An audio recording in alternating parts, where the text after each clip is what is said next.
former Fulton County District Attorney and Sheriff. Formerly a judge, and he knows a little bit about how these things go. From Mohawk Valley, legal eagle, lawman. He is the Sheriff of Fulton County, New York. Just such an amazing guy.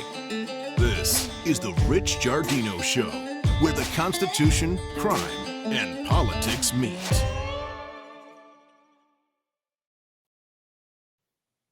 Hey guys, thanks for tuning in today. We got a great show. We're going to do a two-parter. We've got Anthony Constantino, the CEO of Sticker Mule and a Republican candidate for NY-21. He'll tell you he's the Republican frontrunner. Anthony also is well known for the Trump vote Trump sign in Amsterdam that generated a lot of curiosity and a lot of controversy at first. So in a moment, I'll come back with Anthony. Then we're going to talk with Robert Smullins, who's also a candidate for the Republican race primary for Elise Stefanik's seat that she's resigned from. Go ahead.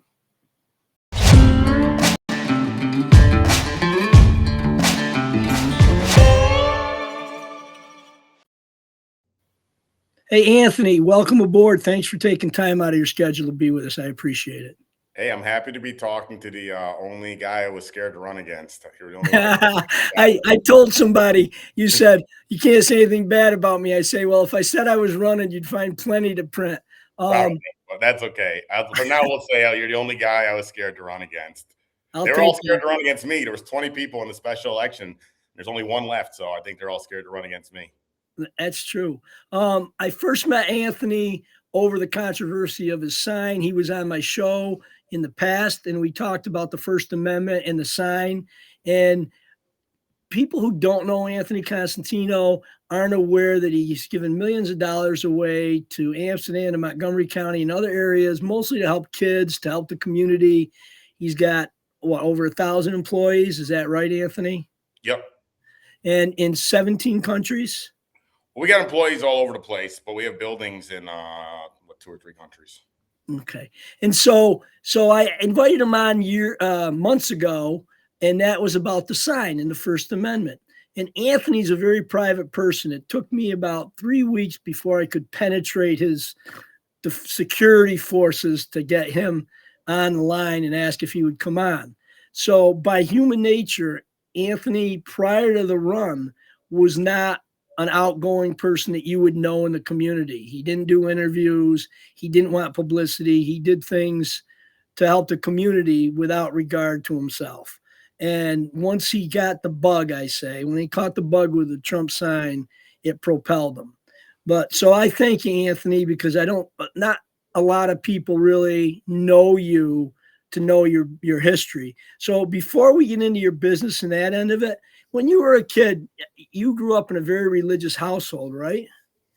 That's true. Actually, I met the Pope twice. I met John Paul.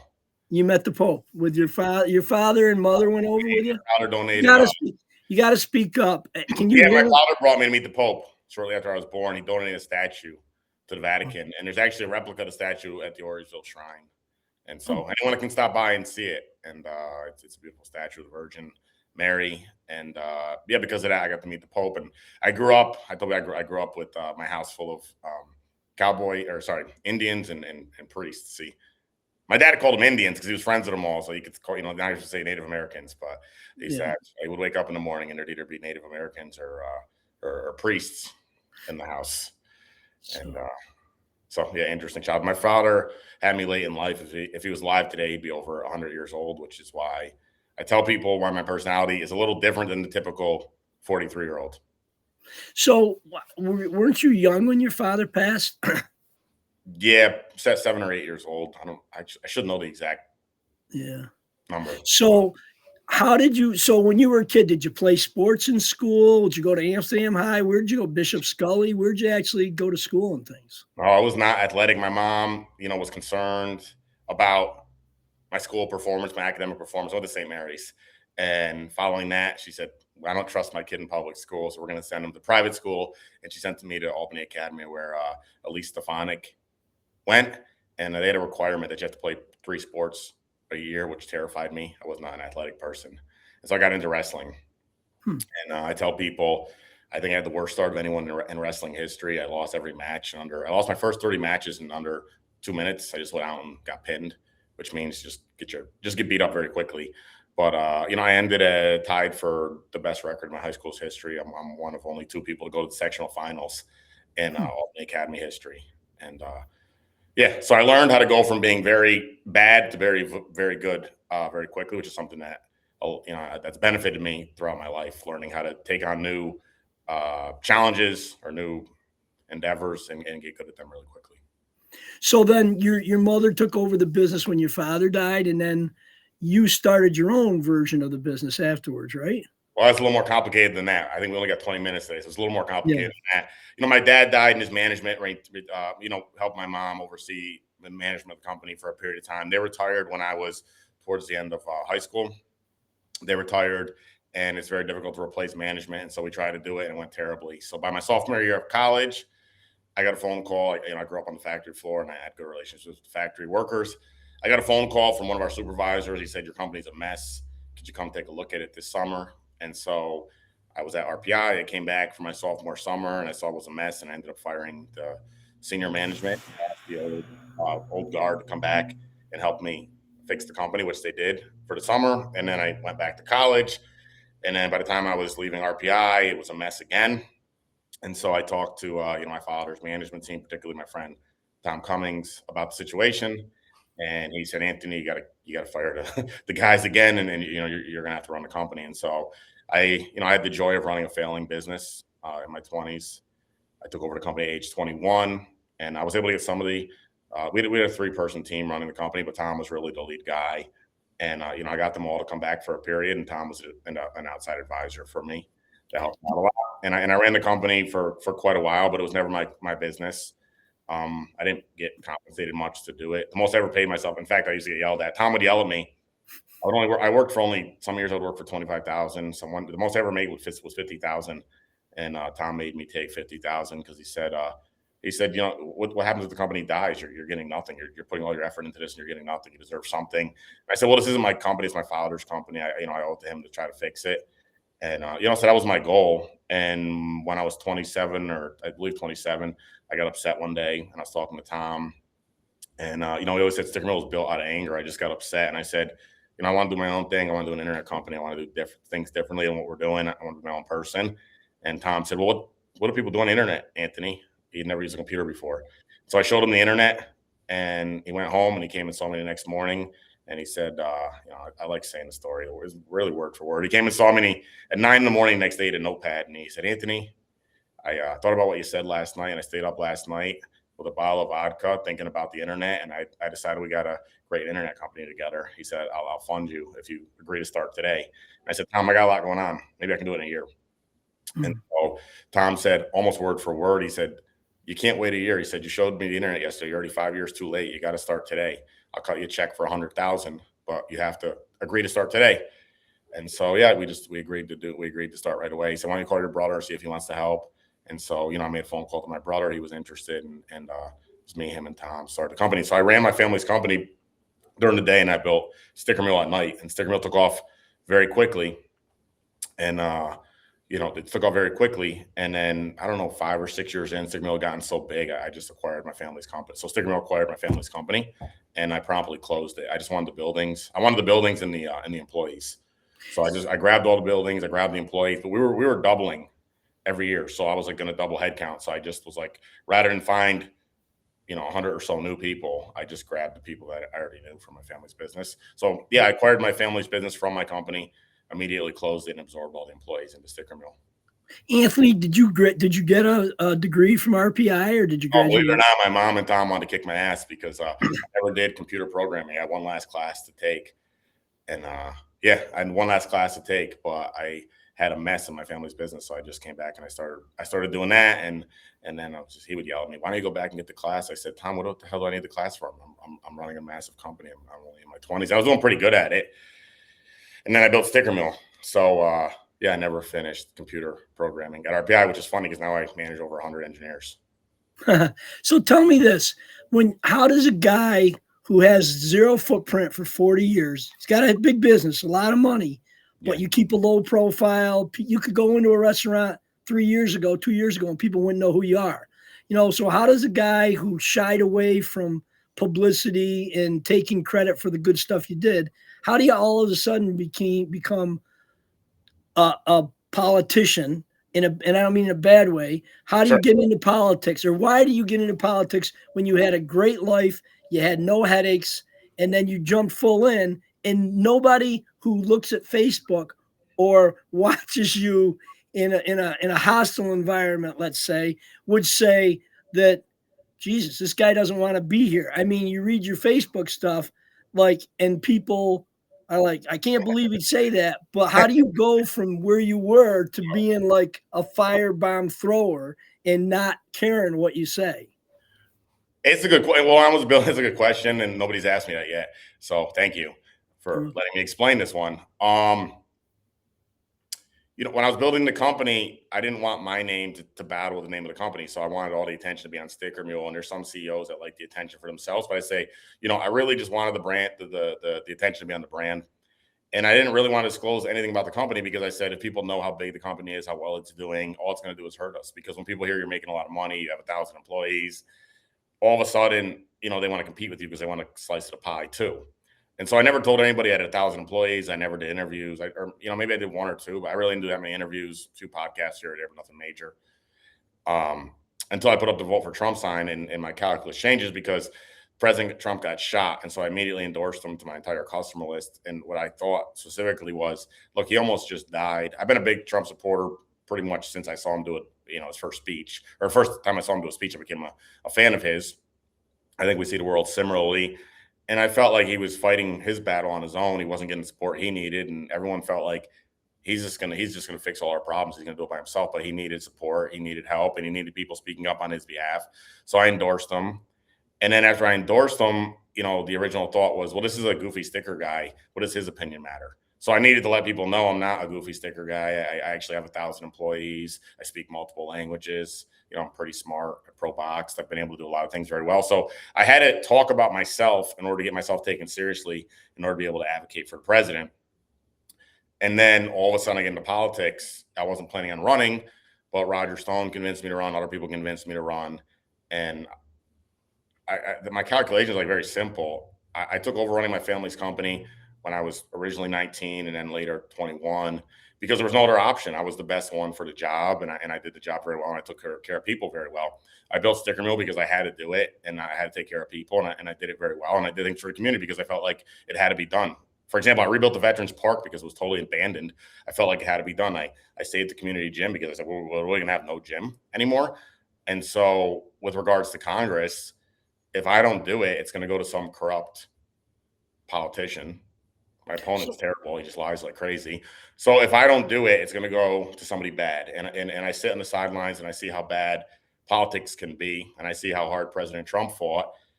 And I said, look, I have a history of always being able to take on big challenges and serve the people. Originally, people were my employees. And I'm going to be able to do it here too. But in order to do it, people need to know me. So I joke and I say, no one can vote for that perfect politician that no one ever heard of before. So I say things that maybe gets people thinking differently at times, and maybe they talk about me and maybe they even criticize me a little bit. But at the end of the day, you can't vote for the guy you never heard of before. And so a big job in politics is make sure people know you exist. And I've been able to do that effectively. First, you have to let people know you exist, and then you have to persuade them.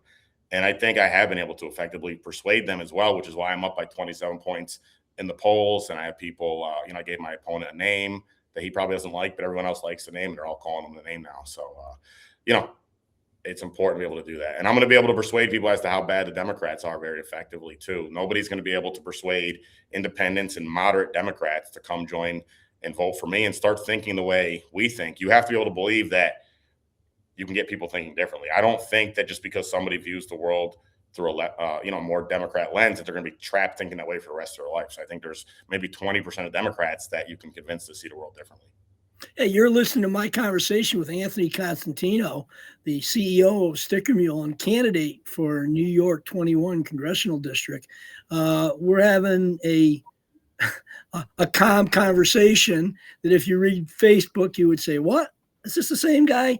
And I guess let me say this. When I talk to people, and I see a lot of people, So the good that people say is the guy's self-funding and he's telling us the truth. He puts his own money up and he's running. People like that you got a politician who isn't bought and paid for. That's a plus. The guy started a business. He knows what it is to have employees. He knows what regulations are. The guy came out of nowhere. Okay. Really, basically, and I say came out of nowhere, I just mean, even though you were doing all this stuff, you didn't do it for the publicity or you didn't do it for you. You did it because you felt it was right. So then the negatives are, why does he got to attack everybody on Facebook? Why does he got to be so caustic? How come he doesn't talk issues?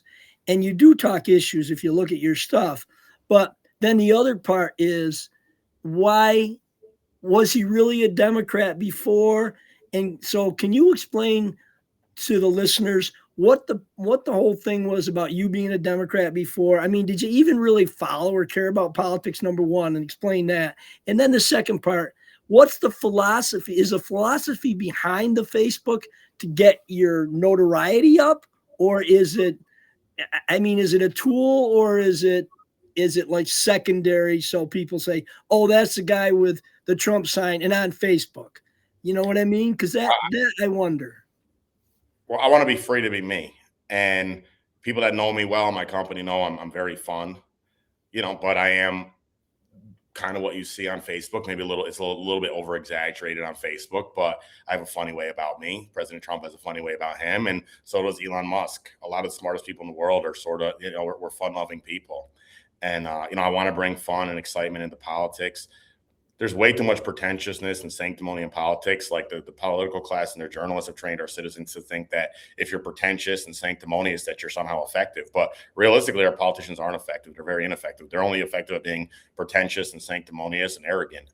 But they don't actually get things done. Like, look at my opponent. What has he got done?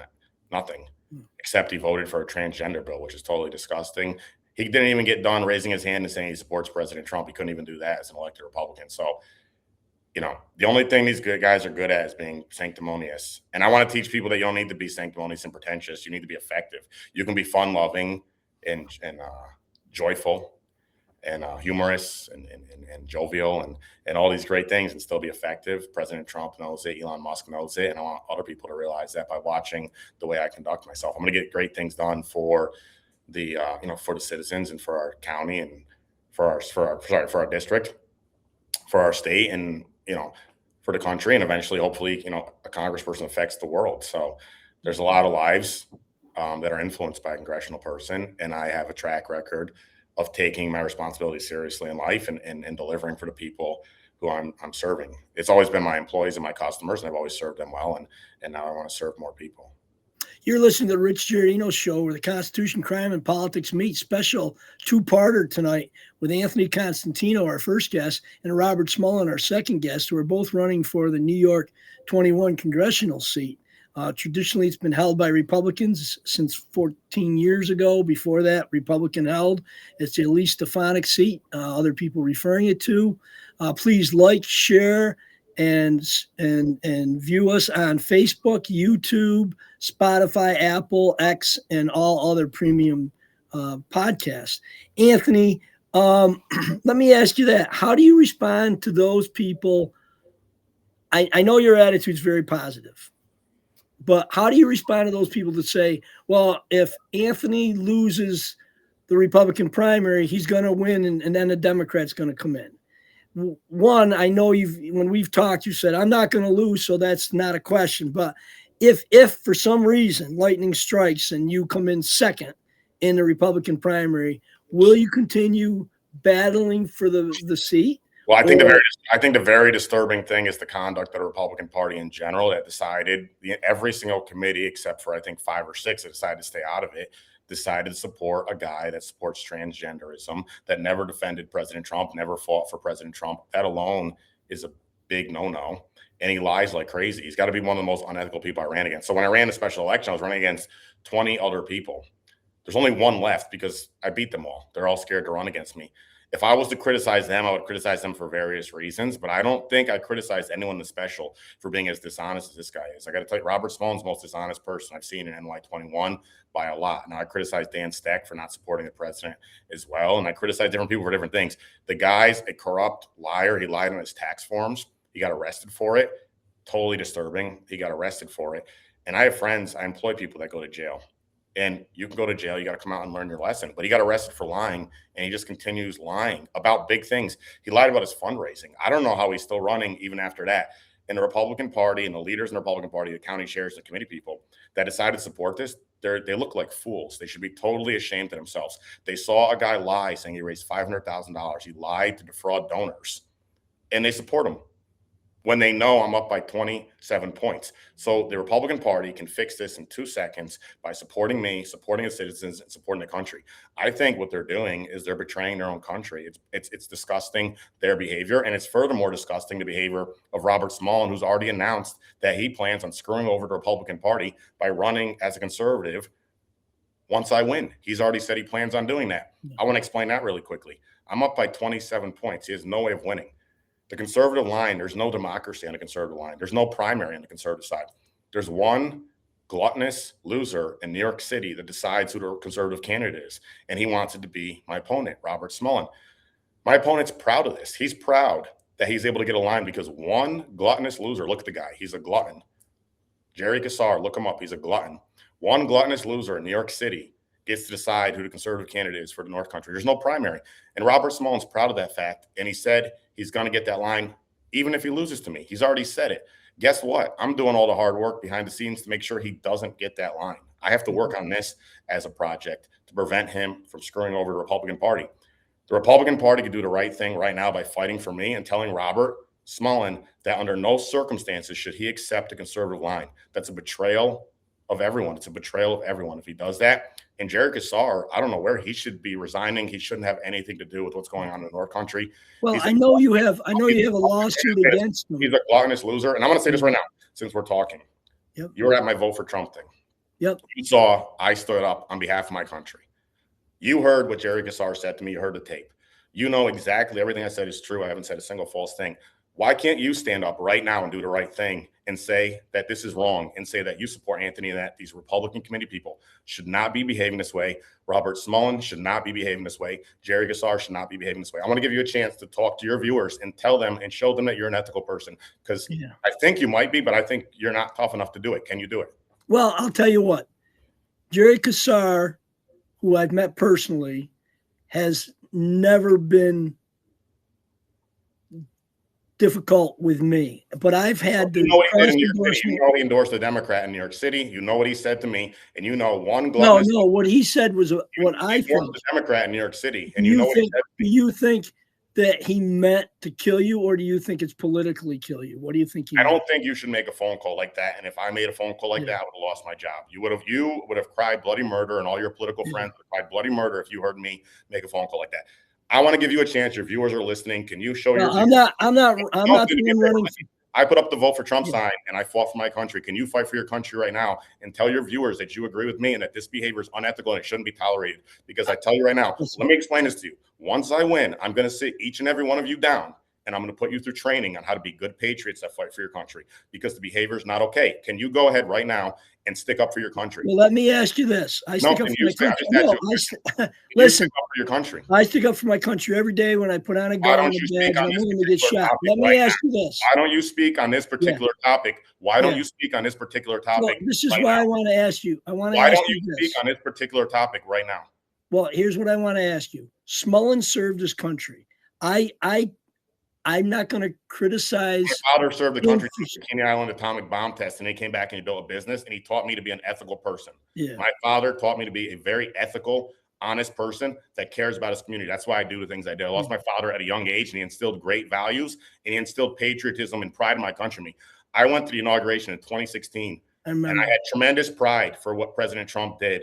And I was ashamed that I didn't fight for him back then. I fought for him in 2024. Can you fight for your country right now and admit that what I'm saying is correct and this behavior is unethical? Well, I think that none of the politicians that are in Washington or Albany. Let me put it this way. I think many of them are more interested in retaining their position of power than they are in doing what's right for the American people. You're correct. And Because that's if Robert's people felt, excited people, to make more money. He wants to make more money. Yeah. And you But know if it, pe- I know it. But if you people- don't have, but you have the toughness to say it to no, people. no, because that's not my role today in this. It is. You're And a I citizen. want to know. Listen, I my want to role know as if you CEO guys. of Sticker Mule, my role Yeah. as the CEO of Sticker Mule was to serve Yeah. my customers Yep. and to serve my employees. And I put that all on the line. My company suffered, my employees suffered because of what I did. But I said, if I didn't do this, we would have lost everything if the Democrats won, because Kamala Harris was going to be terrible. So I wanted to motivate people to do the right thing and serve their country. And it's very disappointing to me that I don't see anyone else able to do it. I see regular citizens doing it. I met along the way numerous citizens that lost a lot fighting for President Trump. Jorge Masvidal got demonetized on social media for supporting President Trump, UFC fighter. I know a number of people that lost a lot of money supporting President Trump, but I don't see anyone here willing to do the same fight. You have a chance right now where you have a binary choice. Anthony Constantino, who served his community, built an incredible company, fought for President Trump, is going to do great things for all the citizens. And you have a corrupt politician who's a lie, who lies like crazy and was arrested for lying. You know that. Yeah, well, see, I like how you've turned it around. It shows how smart you are. But I'm not here. I'm not here to endorse or not endorse. Well, you could do it if you wanted to. It's not on the venue that I set up, which is to give both of you a view to be able to speak. One thing I will ask you. To speak. One thing I will ask you. No, you'll have a chance to speak anywhere else. But what I'm saying is, I don't understand why there's no toughness. But I'm going to teach all. I think a lot of it is. I think a lot of it has to do with political calculation. I have 3 people that I know running for assembly. I know all 3 of them. They've helped carry my petitions in the past. Sure. So what I've done was all worried about losing your position and losing your money. So no, I've asked each of them to give me one of their petitions or 2 of their petitions, because if I'm going to carry a petition, I'm going to carry it for everybody. I didn't even get one from you or Smullen. I don't want to get in the middle of arguing with people because they don't understand. When I say you got 2 choices, who do you want to sign for? It's not me telling them they got to sign for anybody. It's up to them. But here's what I admire. I admire that you took your business. Now, people don't even know this. You started to tell it, but you didn't tell it. Tell them how many customers got pissed off and said, if you're going to support Trump, they're not going to support you. I lost 250,000 customers in a week, and I got a massive boycott. My search rankings went down. I got kicked out of Reddit completely. My search rankings went down in Google. I lost tens of millions of dollars. In fact, I have an auditor verifying just how much I lost, which is why it's so upsetting that nobody can take on any risk. And then I see Republicans doing something very unethical up here. But good. There's something I need you to address, and you just reminded me by what you said. So tell us what his claim that you didn't pay $8 million in taxes or something. Explain what the hell that is, because it sounded like it was an accounting error and you got businesses and all these things. I had paid all my taxes. I had paid all my taxes. In fact, I got an $8.3 million reimbursement check for overpaying taxes. I had paid all my taxes. And just so he had to retract the statement. I pay tens of millions of dollars in taxes on a state by state, federally and state by state. I pay taxes all over the place. And by the way, I don't pay the tax. I have a financial team that pays it. Generally, they overpay on a federal basis, they overpay, and on a state by state basis, they overpay. If you overpay on a state by state basis, you get a carryover to the next year. You get a carryover. Right? If you underpay, which sometimes you underpay by mistake, they notify you and you make good on it. So he found 3 cases where we underpaid by $1,000 or $2,000, and we got notified, and we'd already made good on it. But he presented it to people as if I was actively. In fact, he said Anthony Constantino was running to distract from the fact that he has unpaid taxes. I had no unpaid taxes. All of my taxes were paid, and that's an attack on a local business.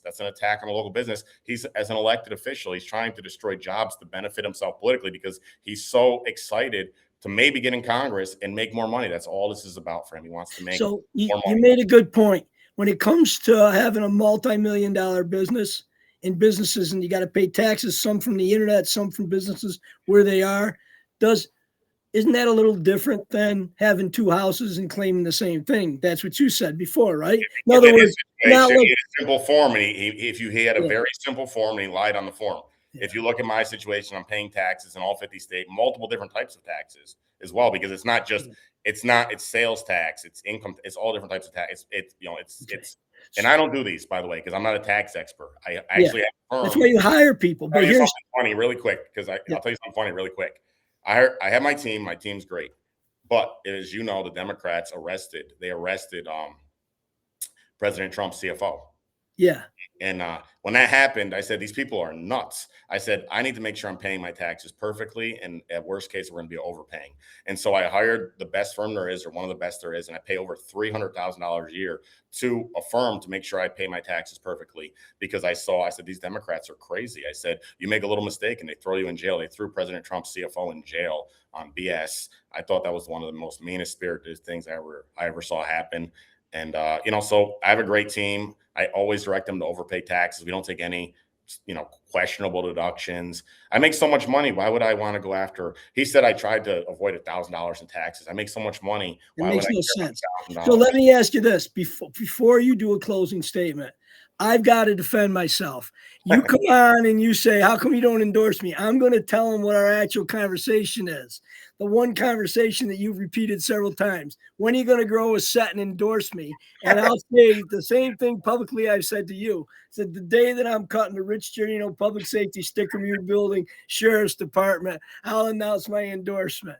So now I can never do that, because if I do it, it's a bribe. Horrible. Now I can never do that. So you just ruined the chances of that permanently. But I just want people to know that you keep saying that to me. You said that to me a number of times. And I said I was going to say it on air, and I kept my word. No, hey, but here's what ratings. I can't take it because it'll look like a bribe. But here's what I did want to say to you. It's like, I agree with you. Listen, I agree with you that if people talk to you in this kind of conversation or without a camera, would realize you have a sense of humor, because we had something scheduled. Yeah.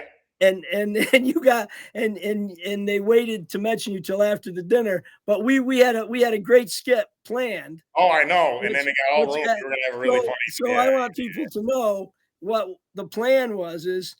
They made a big deal about St. Lawrence County and the sheriff taking you out. And then I said, there's two sheriffs here. And this blew the whole plan. Well, I was going to say, there's two sheriffs here. If you want to exercise your First Amendment right, we'll both take you out. And then I was going to say, where'd you hear that? Anthony says, and I say Facebook. And I was going to tell him, Anthony says, don't believe everything you see on Facebook. And I thought that would have been great. But they ruined the venue, because people don't have a sense of humor sometimes. So wrap up close, other than an endorsement from Giardino, which you don't need. Wrap up close, because I want to give you a time. There's gonna be no Giardino building, and I'm screwing myself out of the building coming my way. I'm trying my best to get through the election and win. We're gonna cruise to victory. I'm gonna win big time in the Republican primary. I'm gonna win big time going after the Democrats. I want to represent everybody.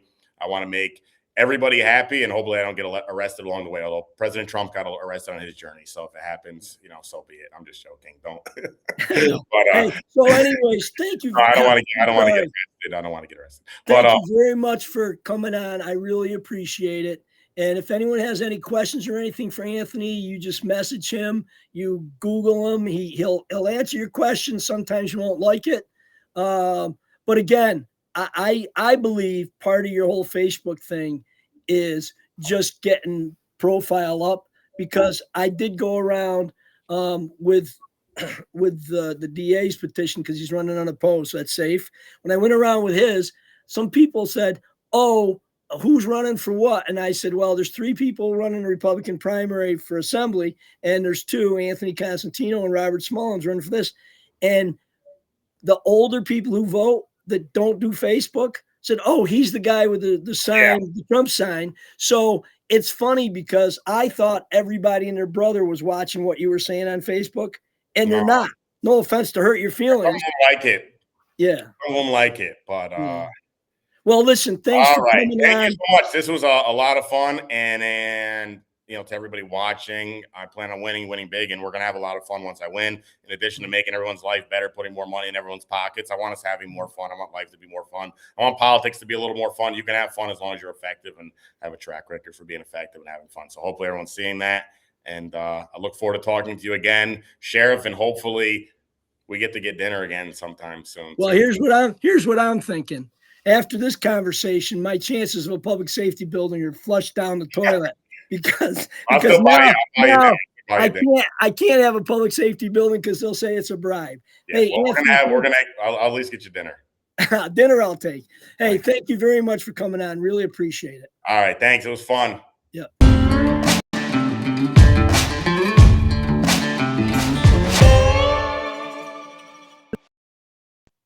You've been listening to the Rich Giardino Show, where the Constitution, crime, and politics meet. It was an interesting, funny conversation with Anthony Constantino. Please share, like, and view this on Facebook, YouTube, X, every other premium Spotify podcast show. Our next guest will be Robert Smullen.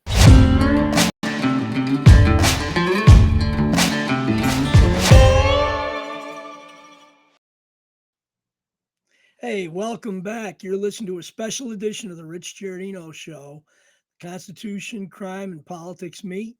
And today, as I said before, we have two guests. We've already heard from Anthony Constantino, a candidate for the New York Congressional Seat 21, and Robert Smullen, who's the current assemblyman for this area, who's running also in the Republican primary for the congressional seat currently held by Elise Stefanik.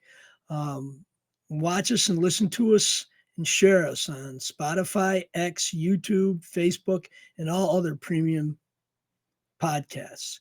I want to welcome my guest, Robert Smullen. Good evening, Robert.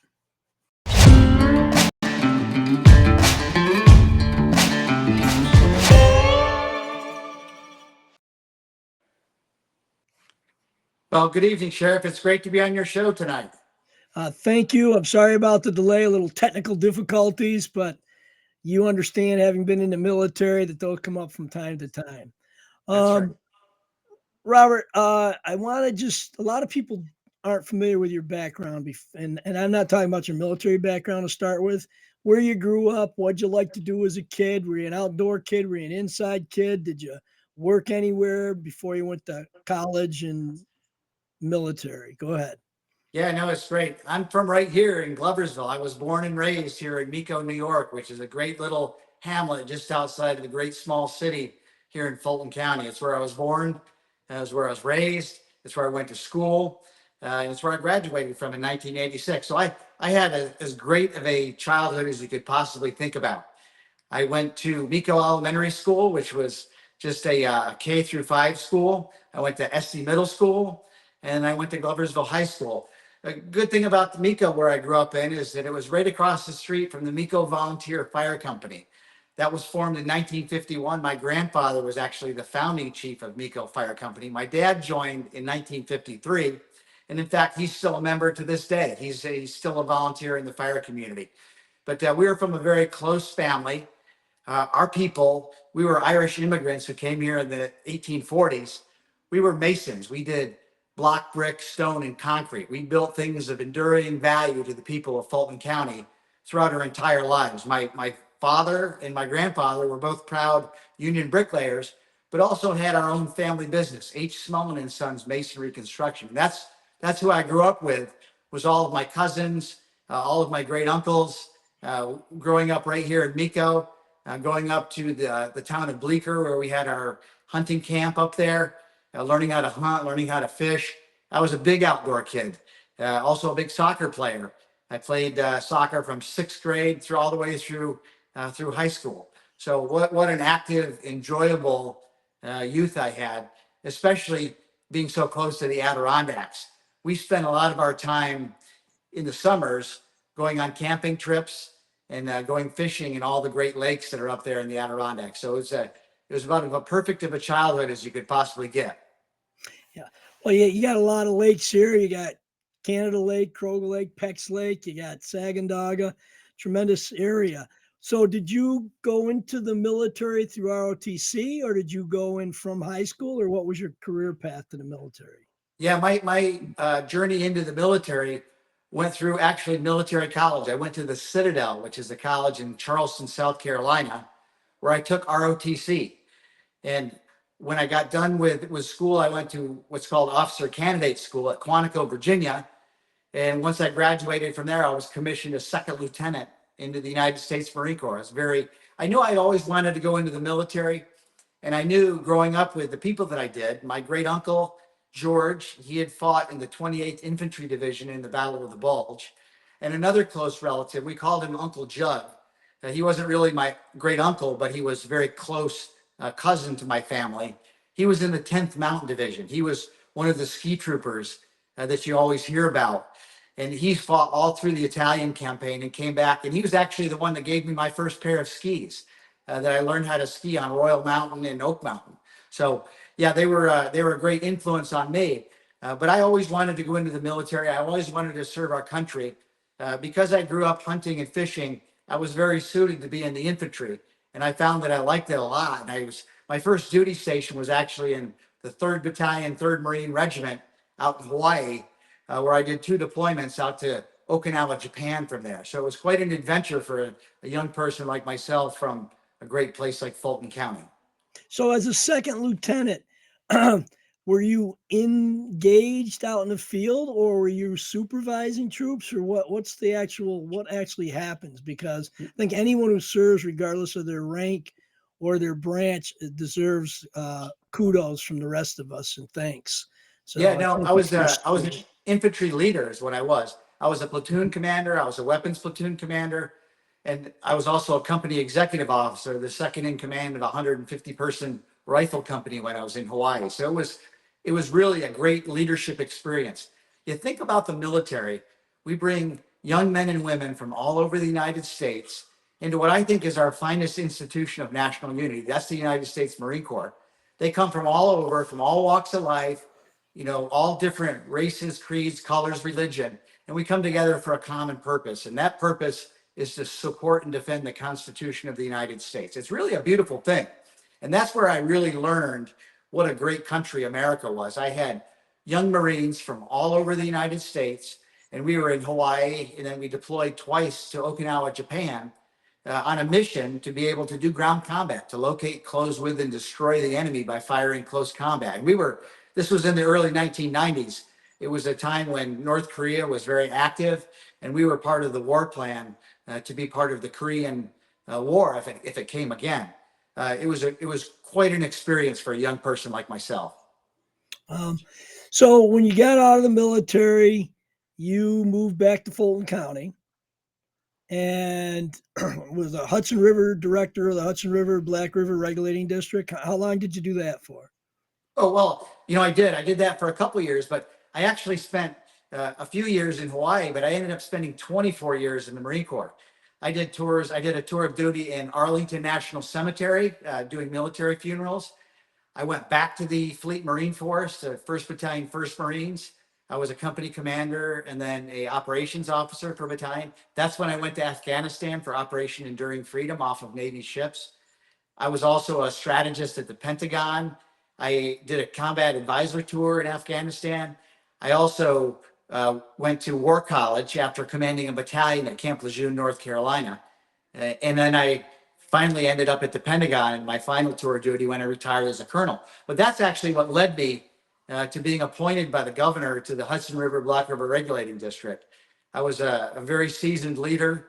I found a environmental public benefit corporation that needed good leadership. And I was very grateful to do that job. We had 6 reservoirs all over the Adirondacks to do regulate rivers, to do flood controls. I was the CEO of a public benefit corporation. Right. Then you ran for assembly. I asked, in fairness, Anthony Constantino about the allegation of his $6 million, $7 million that he didn't pay in taxes. And I asked you to explain, it's public record, but can you explain so people understand what were the accusations against you and what was the resolution? Because I did raise with him the issue of not paying taxes. So what happened with you so you can clarify it for people? Sure. Yeah. Well, I've been accused of committing felony tax evasion, which is categorically false and defamatory, in fact. What I was accused of by my political opponent in the 2018 primary was having a combat veteran tax exemption on a house that I and my wife and our children were living in. And it turned out that after it was investigated by a grand jury, it was returned to a town court as a violation. It was settled in 2018. So, something that happened long ago is, is being brought up in this race. Okay. I also asked Anthony about, I explained to him what people have said when I've heard conversations about Anthony and what they've said about you. The take on you is he's a military man.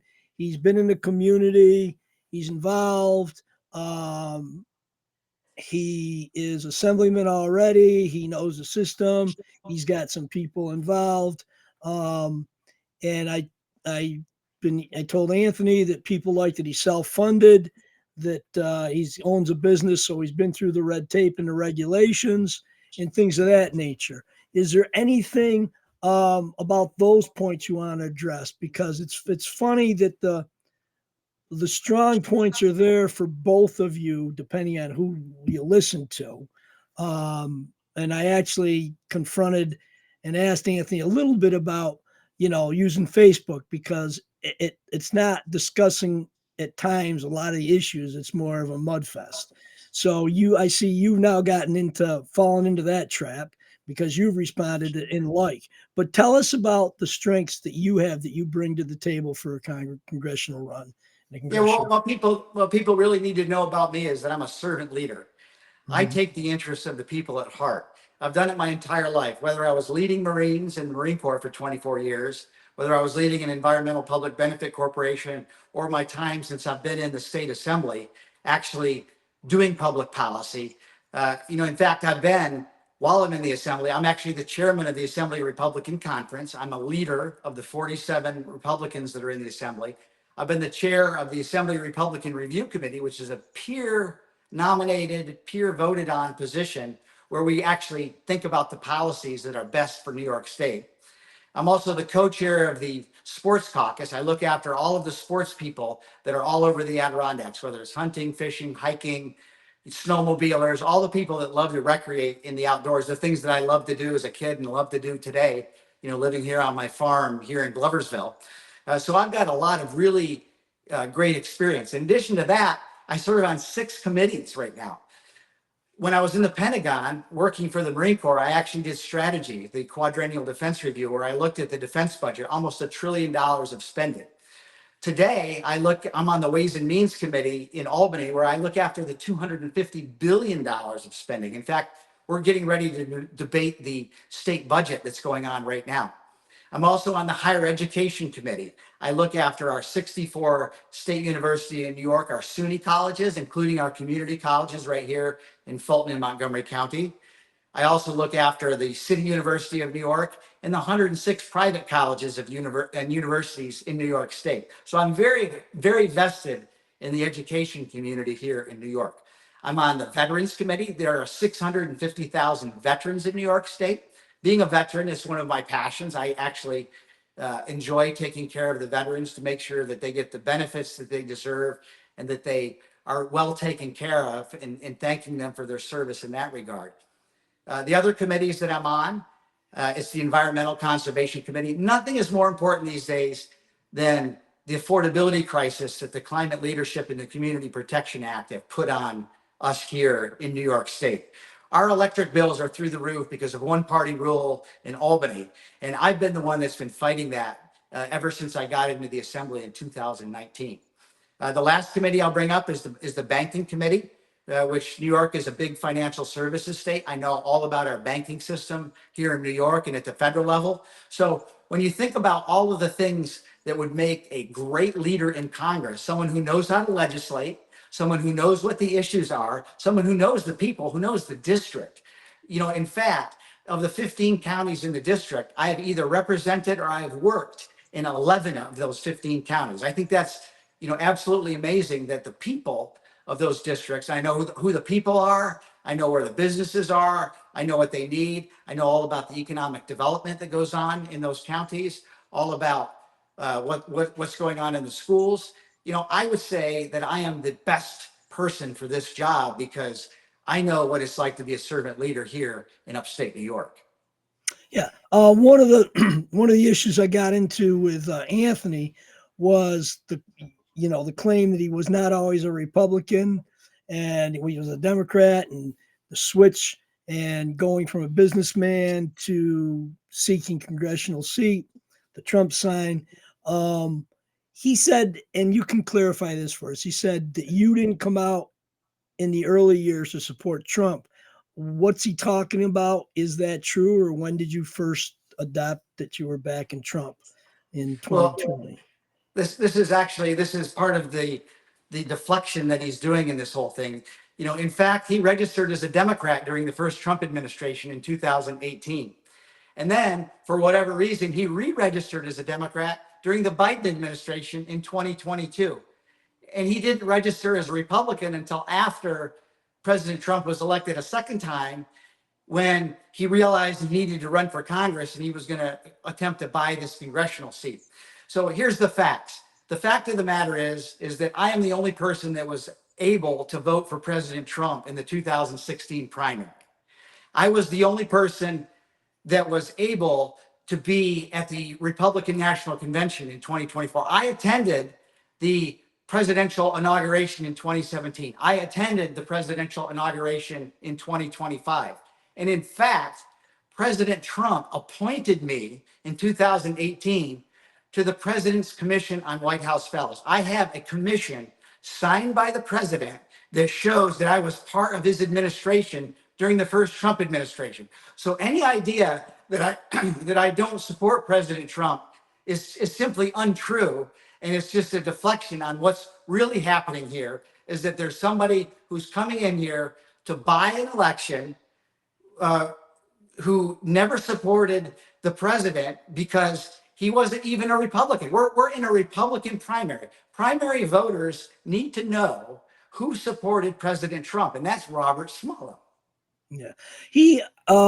And the reason I say he, because I want to be sure that any accusation you have an opportunity to respond to. You know what I mean? So they don't hang out there. So another claims were about the fellow. I don't know. I don't recall what he posted. It was something about that, the fellow. What was the appointment that, not the fellowship you did in the Pentagon, but what was the last thing you said that Trump appointed you to? I was a White House fellow in 2003, 2004. I was appointed by the president. In 2018, I was appointed by President Donald J. Trump to the President's Commission on White House Fellows. It was our job as special government employees to work on selecting the White House Fellows in 2018, 2019, 2020. And then finally, I was fired by President Biden in 2021. When President Trump was no longer in office. Some of my fellow White House commissioners are people that you see on TV. In fact, one of them was the chairman of the Joint Chiefs of Staff, Dan Kane. He was one of my fellow commissioners in the White House Fellows Program. So if that's not enough to show that I was in the Trump administration, I don't know what is. Okay. What are some of your goals if you get into Congress when it's such a tight Democrat-Republican split? Well, this is what's really important. I, as the only conservative Republican in the race, need to be the nominee. The Republicans need to vote for me in this Republican primary. If not, there's a very good chance that this seat might be lost. I've already got the support and the endorsement of the Conservative Party. I'm going to be on the ballot in November. And what the issues are for this race are what is most important to the people of this 21st Congressional District. They're things like affordability. They're like taking the inflation that's been put on us by the past administration because of high taxes, because of printing money, because of inflation, because of all of the bad policies that President Trump has actually reversed. We're going to take those and then work on the policies in New York State that I've been fighting against in my time in the Assembly for the past 7 years. We're going to stop all those policies and allow the people of this upstate area, this is what I mean by putting upstate first, to pursue life, liberty, and the pursuit of happiness here in this special place that we call home. This is the place that I grew up in. This is the place that I've always lived in. This is the place I've been a lifelong Republican. And it's what's most important to me is to be able to take our voice and our values to Washington, D.C., just like Elise Stefanik has done for the past many years, to take them to Washington, D.C. on behalf of the people of this beautiful congressional district that surrounds the Adirondacks. I appreciate that. You're going to be on the Republican and the conservative line. What happens if you are not successful on the Republican line? Do you continue? I'm going to be successful on the Republican line because I'm going to win this primary. Okay, so then it's over. That's over. That's it. Yeah, then you got the conservative Republican line. It'd be hard That's for right. somebody to come in the third party and a Democrat. But I remember what happened to Owens, who preceded Elise Stefanik, when Dee Dee Scazavana and Doheny, I think it was Doheny, ran against each other. One of them lost. Was it Doheny, Robert? Who was it just before Elise? Because Owens was a Democrat who held it for 4 years.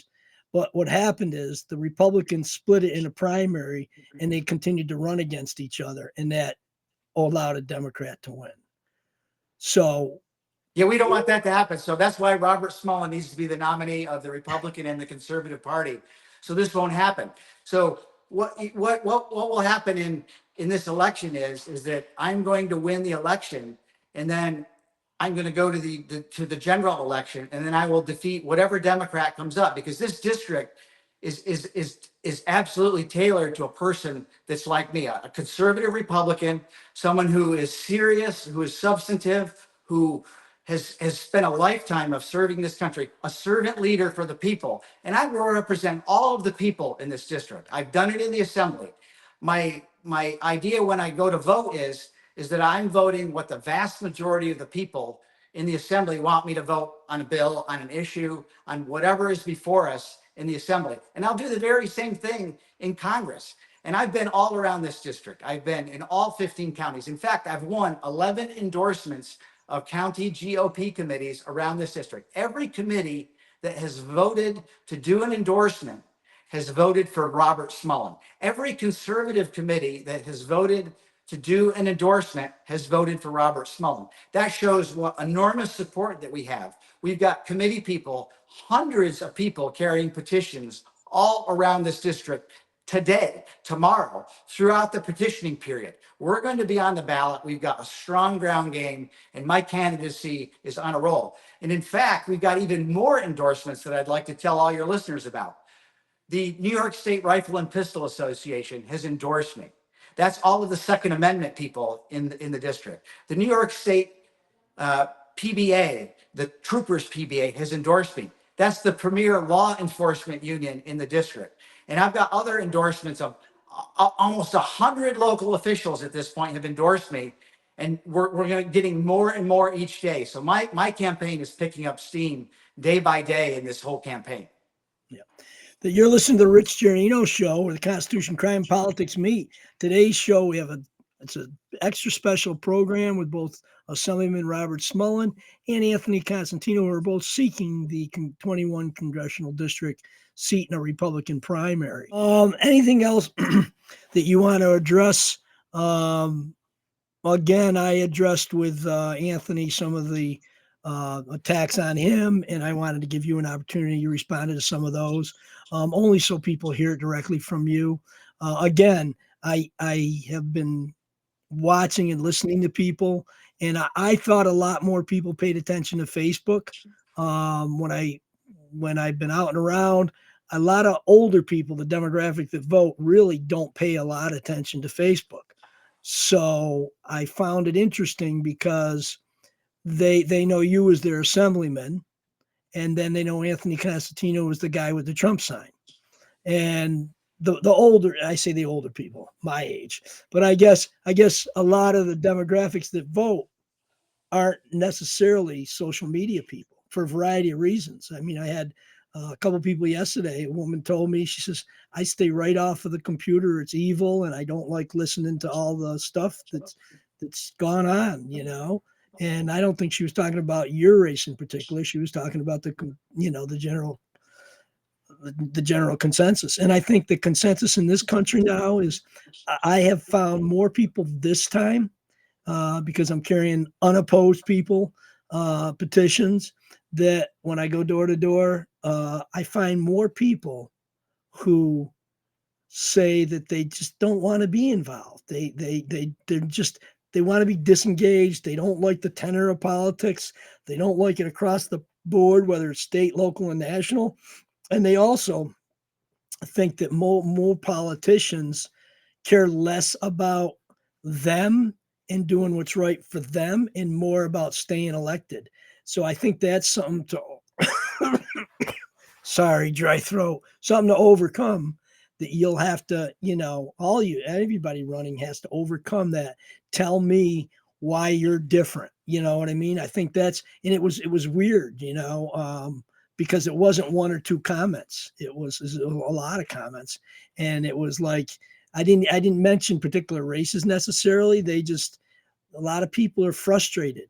And maybe it's the cost of living, maybe it's gas, maybe it's Iran, but just frustrated that they're sensing that things aren't done to really find the midway. Like I always cite Ruth Bader Ginsburg and Antonin Scalia, and I always cite Ronald Reagan and Tip O'Neill, who could do their job during the day and then at night have a dinner and a drink together or a cigar. I'm not a drinker or a smoker, but they could do that. And I think we've kind of lost that. They're used to, and the other thing is history. People don't pay attention to history. You and I do. Like, a lot of people aren't aware that up until 2018, the Senate was controlled for 40 years by the Republicans. And a lot of these bills that have become law, the crazy discovery bills, the bail bills, all these things are not necessarily new. They've been there. They just had a Senate that blocked it. So I agree with you that we can't have every branch being controlled by one party on either level. But, we have a chance, if they dedicate the right resources and the right people out to take back one of those positions, the governor's race. But Robert, what else do people need to know that they may not know about you, that you want them to take with them as they make their decision? Yeah. What they need to know is that I am the only person who's been a lifelong resident of this district. I'm the only person that's been a lifelong Republican in this district. That matters in the Republican primary. That matters to conservative Republican voters in this district. And what they'll need to know is that I will faithfully represent everything that they stand for, not just in Washington, D.C., but in how I go about the district, leading from the front, learning what people need to know about me and what I need to know about them, about their businesses, about their families, about their children. I think it's just a real shame that rural out-migration has been a tremendous issue in this district. Almost 1 million people have left upstate New York over the past 5 years because of the bad policies of Democrat one-party rule. That's what I've been fighting against in Albany. That's what I want to take to Washington, D.C. And people need to know that I'll be their champion for these causes. And they know that in their hearts, that I'll be the servant leader that they want and that they need in this district.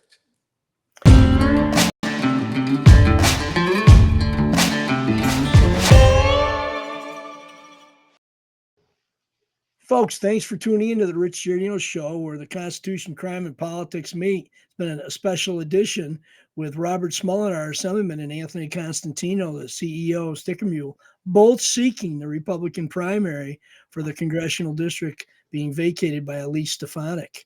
I thank both of them for coming on, and I hope you'll listen to the entire show and share it so other people on YouTube, Facebook, Spotify, Apple, and X can hear and make their own determination. Robert, thanks again. Like and subscribe to The Rich Giardino Show, part of the Elite Influencer Network, wherever you get your podcasts. And we'll see you next time on The Rich Giardino Show, where the Constitution, crime, and politics meet.